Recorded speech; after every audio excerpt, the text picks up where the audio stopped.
Welcome to the Paragon Podcast, a podcast focusing on the needs of high net worth individuals and their families. We discuss the markets, tax strategies, and how to better manage wealth with the goal of living better for today while planning for tomorrow.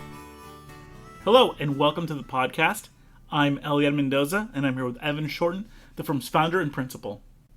Hello, everyone. I hope you're all doing well. I want to thank you for tuning in and listening to the podcast. I'd like to ask if you could do us a favor. If you like the podcast or find that we provide useful information, like or give the podcast a positive rating on the Apple Podcast app, Spotify, or YouTube. It would really help us out a lot. With that said, let's get started. So now that we're starting the month of September, it's a really good time to start thinking about end-of-year tax-saving opportunities. With a little over 3 months left in 2023, it's a good time to start thinking about charitable donations, retirement plan contributions, and the focus of this episode, tax loss harvesting. If you're new to the world of investing or just getting started, let's go ahead and define tax loss harvesting. Evan? Simply put, tax loss harvesting is the process of selling a position at a loss to offset the gains received in another position in order to ultimately lower our overall total capital gains with the intention of reducing our tax liability. What makes tax loss harvesting a powerful strategy is that you can tax loss harvest across asset classes, meaning it's not just limited to offsetting capital gains in stocks or the stock market. Rather, it allows us to offset capital gains in, say, the sale of a home or collectible by selling a stock or an exchange-traded fund that might have gone negative in your brokerage account. Additionally, tax loss harvesting can provide you with a small reduction in income as you can offset up to $3,000 per year of income. Now, tax loss harvesting seems simple, but in reality, it has a few caveats. After all, anytime you deal with taxes, there are always going to be rules and regulations. Yes, there's no such thing as a free lunch. With regards to tax loss harvesting, the biggest thing we want to watch out for is the wash sale rule. Okay, can you go deeper into the wash sale rule? Let's look at this from the viewpoint of a long-term investor.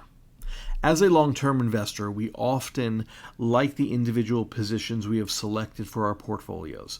And when we go to sell a specific position with the intention of creating a tax loss, we often have the intention of buying back the position, especially if it's part of our overall portfolio allocation. The wash sale rule indicates that if we sell a security at a loss and buy back the same security or a substantially identical security within 30 calendar days before or after the sale, we will not be able to take a loss on that security. In other words, we don't have much flexibility within a total of 61 days, 30 days before, the day of the trade, and 30 days after. And a lot can happen in that time. Exactly.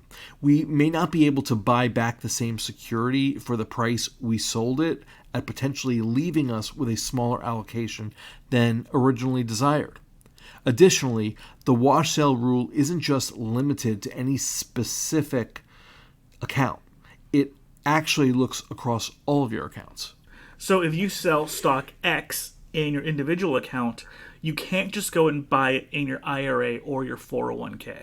Correct. That would trigger the wash sale rule and disallow the tax loss. Another item to pay attention to with respect to tax loss harvesting is your ongoing cost basis. Whenever you sell positions at a loss and buy it back for less than your original purchase price, you lower your cost basis for that position over time. If that position were to rally, the lower cost basis would create a higher capital gain tax. Essentially, you're lowering your tax liability today at the risk of increasing it tomorrow. As with anything in investing, everything is a trade-off. Okay, good to know. I think that's one of the most overlooked aspects of tax loss harvesting If you're the type of investor who doesn't hold a lot of positions, you may run out of potential tax loss harvesting opportunities pretty quickly, and you may even increase your tax liability in the future. So let's take a look at a few examples to see how tax loss harvesting works. The most straightforward example would simply be selling a stock at a loss to offset the gain in different stocks. For example, let's say you have a technology stock and it rallied with the tech sector this year, and so you decide to take some gains. We'll simply say you had a $20,000 gain in your tech stock. Well, $20,000 is a big income boost that is going to create an additional tax liability. However, in our imaginary example, you have also been invested in regional bank stocks for some time now, and as we know, regional stocks are significantly down this year. You sell some of your regional bank stocks that are in the red and deduct that loss from your $20,000 capital gain, thus lowering your net capital gain and your tax liability. Of course, there are also other less thought of examples. Let's say you bought a home in California sometime up until the mid-90s. At this point, in 2023, it's not uncommon to have $1 million capital gain on your home should you sell it. Now, there's a $250,000 primary residence capital gain exemption for single filers and $500,000 for married couples. But even then, you could easily be looking at a capital gain of $500,000, which has the potential to create a significant tax liability. Fortunately, it may be possible to find losses somewhere amongst your assets to reduce the capital gain. As we mentioned earlier, tax loss harvesting can be done across asset classes, so it may be possible to reduce your capital gain tax liability for collectibles that may have significantly appreciated as well, such as classic cars and fine art. Earlier we mentioned how you can harvest capital gains tax losses to reduce your annual income. Evan, can you briefly touch on that? Yes, if you have a capital loss that exceeds your capital gains in a given year, you can offset up to $3,000 of your ordinary income.